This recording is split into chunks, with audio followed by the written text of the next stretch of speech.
Seperti inilah suasana pembagian hand sanitizer kepada para pedagang yang ada di Pasar Cibinong, Kabupaten Bogor oleh Dirut PD Pasar Tohaga, Haris Setiawan, dan pasukan Gercep Kabupaten Bogor. Para pedagang sangat antusias sekali ketika hand sanitizer dibagikan secara gratis.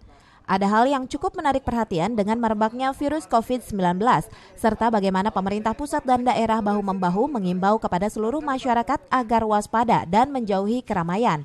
Namun yang tampak di Pasar Cibinong ini kesibukan para pedagang dan pembeli tetap ramai, meski beberapa pedagang diantaranya sudah banyak yang mengikuti anjuran pemerintah untuk menjaga kebersihan diri serta perlengkapan keamanan diri seperti memakai masker dan hand sanitizer. Dirut PD Pasar Tohaga mengatakan kegiatan peduli corona pihaknya beserta jajaran sebagai wujud keseriusan dan kewaspadaan akan bahaya COVID-19 karena ia menyadari bahwa pasar adalah salah satu pusat keramaian dan interaksi antara pedagang dan pembeli yang rentan terhadap bahaya corona.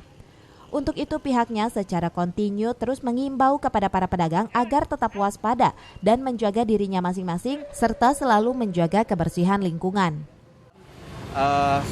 Membuat satu giat untuk membagikan hand sanitizer, ya kan, pembersih tangan tentunya kepada para pedagang dan para pengunjung di Pasar Cibinong.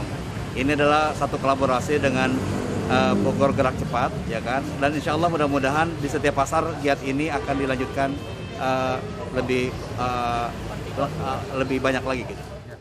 Lebih lanjut, kegiatan peduli corona dengan membagikan hand sanitizer PD Pasar Tohaga ini akan terus dilakukan di seluruh pasar yang ada di Kabupaten Bogor sampai batas waktu yang belum ditentukan. Dari Kabupaten Bogor, Tim Liputan melaporkan.